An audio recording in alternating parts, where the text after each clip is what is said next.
engines are going to be shoved, the throttles are going to be shoved forward, and those engines are going to spool up. It's on the roll now. Ladies and gentlemen, from the 82nd Aerial Target Squadron at Tyndall Air Force Base in Florida, please welcome Lt.Col Wayne Chitmon, call sign Holy, in the Air Force's F-4 Phantom 2.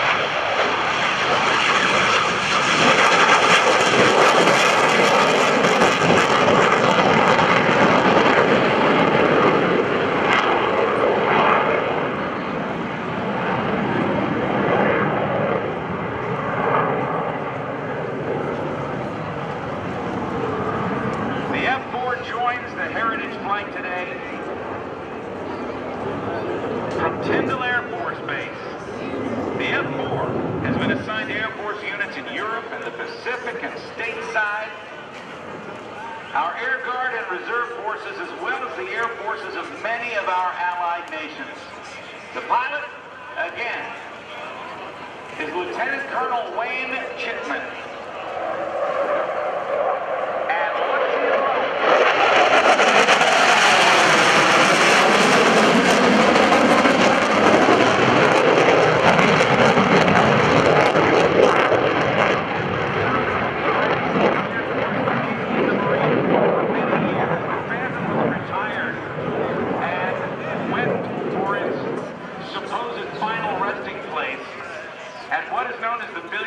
Boneyard at outside Davis-Monthan Air Force Base in Tucson, Arizona. But a number of these Phantoms have been brought out of retirement, brought back to flying status, and equipped with totally remote control capabilities. Because this Phantom, and nearly 100 others like it, or more than 100 others like it, both at Holloman Air Force Base in Alamogordo, New Mexico, and at Tyndall Air Force Base in Florida, will eventually see the end of their lives at the pointy end of a live air-to-air or ground-to-air missile.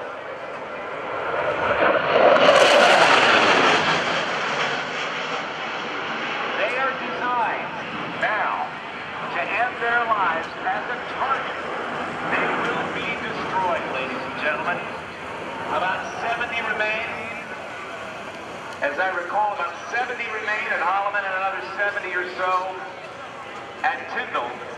And when they're gone, they're going after another Air Force aircraft to turn into aerial targets. And that aircraft will be the F-16 Fighting Falcon.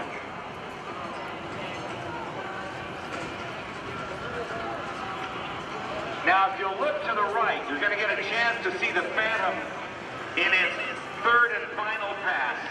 The final variants of the Phantom were the RF-4C and the F-4G. They were retired from the military, the United States military in 1996. But this one is officially designated a QF-4E, fully remote capable, and will become an unmanned aerial target. It'll continue to serve with distinction as a platform against which to test modern air-to-air and surface-to-air missiles. From cradle to grave, the F-4 simply refuses to give up. One of 5,200 Phantoms built. It is Phantom Thorr.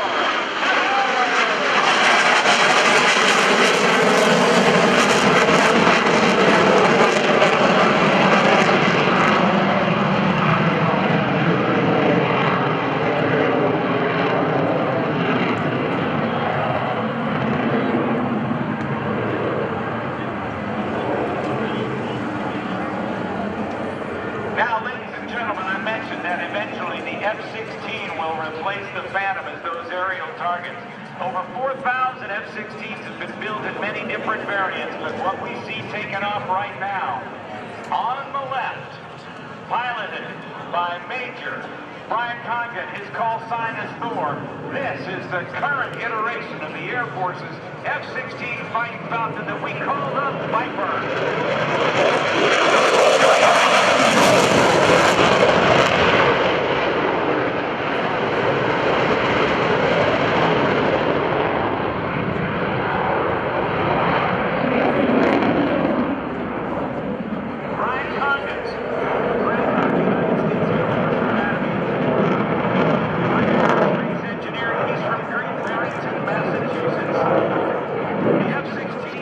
Falcon was the first aircraft known as the electric jet. This is the C model, a Block 50 as they call it, with a very, very powerful 30,000 pound of thrust GE F-110-119 engine.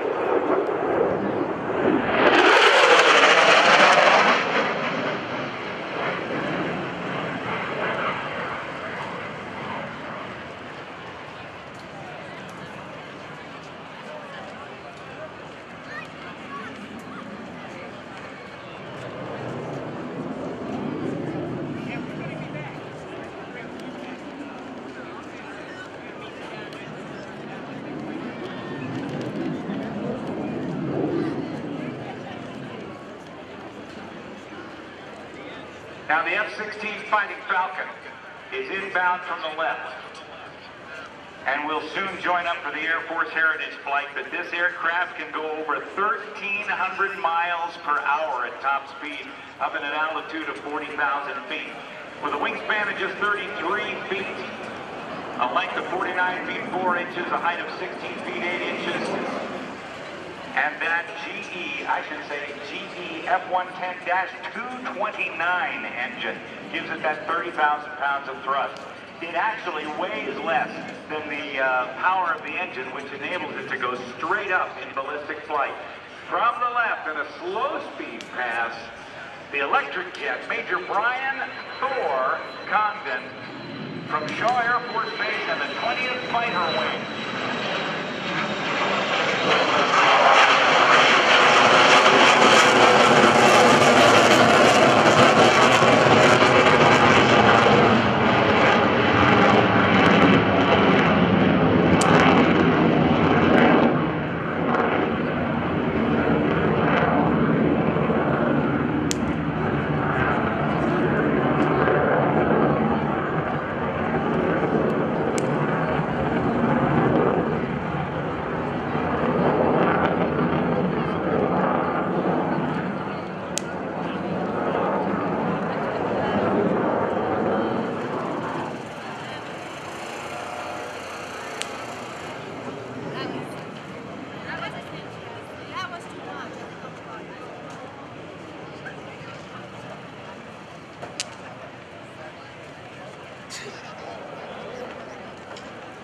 Look from the right, ladies and gentlemen, if you will. Here comes the F-16 Fighting Falcon from your United States Air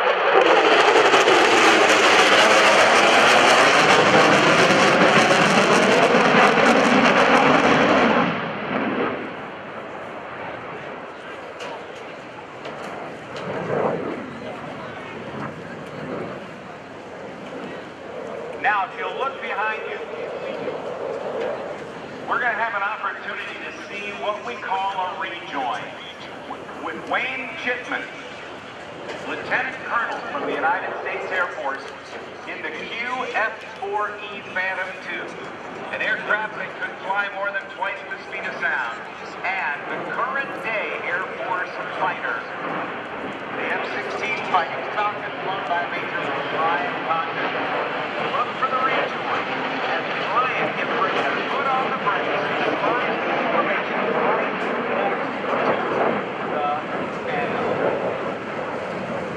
That's the kind of talent, ladies and gentlemen, that our United States military aviators have to join up on an airplane in flight and get set up for what is arguably one of the most patriotic and popular parts of any air show, and that is the United States Air Force Heritage Flight.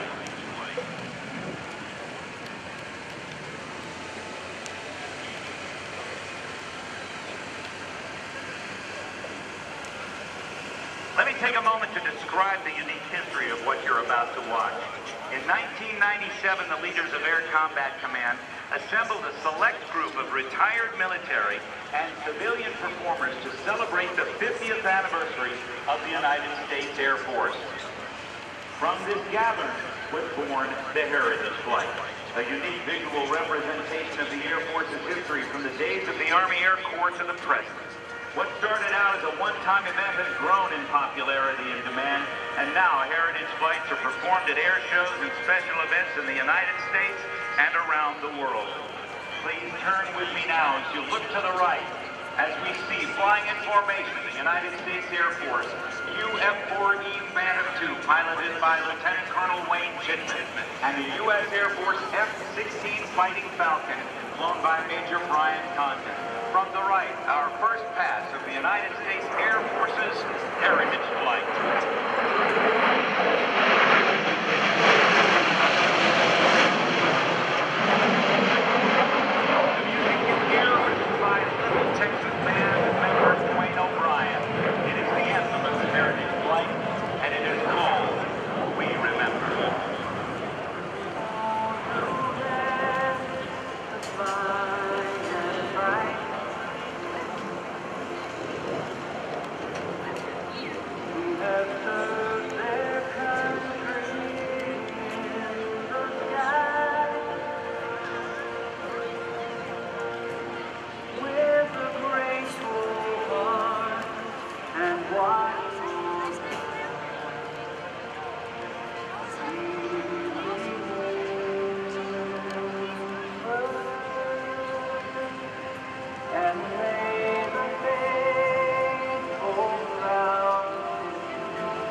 Sacrifices over the years have helped preserve America's freedom.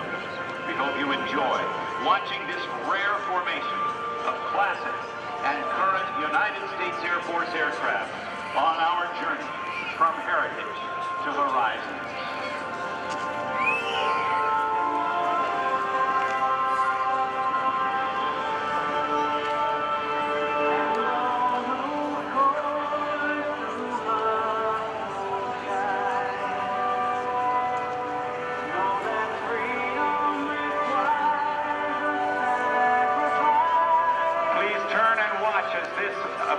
As the formation approaches from behind the crowd and overhead.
2010, this program was funded by the Department of Defense, but now the Foundation runs it, the primary charitable contribution of which is to provide heritage flight performances for the public.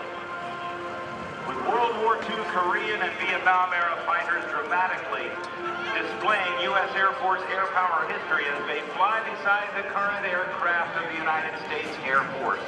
If you'd like to find out more about the United States Air Force Heritage Flight, you can go to airforceheritageflight.org on the web. That's airforceheritageflight.org on the World Wide Web to see how you can help participate in this great living history demonstration.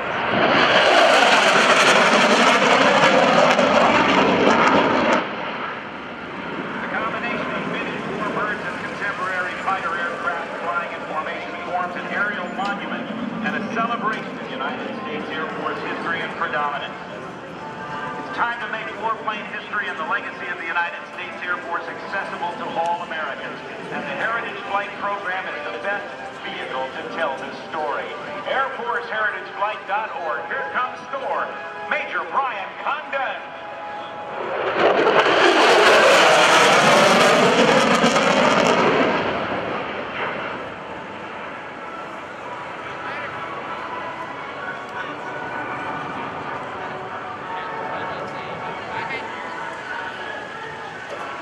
Well, they're going to set up to land. You can see them right now in the downwind.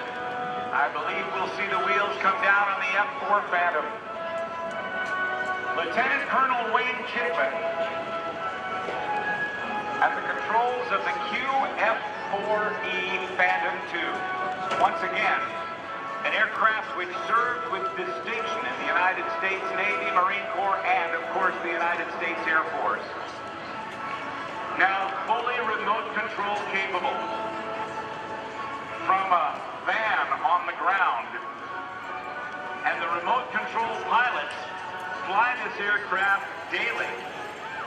And officers like Wayne Chitmon will sit in the front seat, hands free of the controls, ready to take over only if the remote control pilot for some reason loses control, or if there is a break-up in the data stream that controls the aircraft. 5,200 Phantoms built by McDonnell Douglas. I believe most of them came out of the St. Louis, Missouri facility. And watch them as it touches down. You'll see a drogue chute come out of the back, I believe, once he lands. It'll be a different kind of landing than that of the F-16 Fighting Falcon, and worth noting. As he touches down, plants it right like a naval aviator would, right on the spot on the runway, and throws out that drogue chute. And Rob, we're going to do a quick sound check with the balloon. Oh, I'm ready to do that, and I will try their microphone right now. I'll switch over to it, actually. Check 1, 2, 3, 4, 5, 5, 4, 3, 2, 1. Now, as the Phantom rolls out,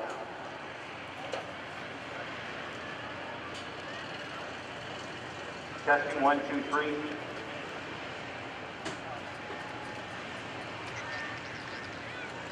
All right, the Phantom's rolling out. There's that drogue chute that you see. Now let's watch the difference in the landing of the F-16 Fighting Falcon.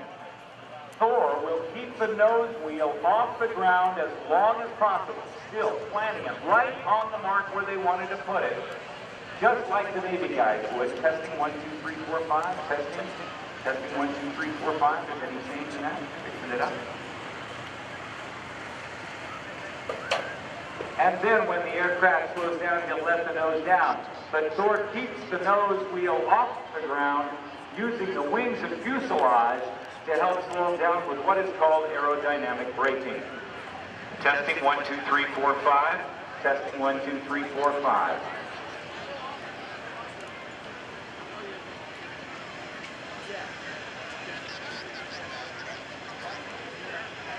And we'll be bringing these guys clear of the run.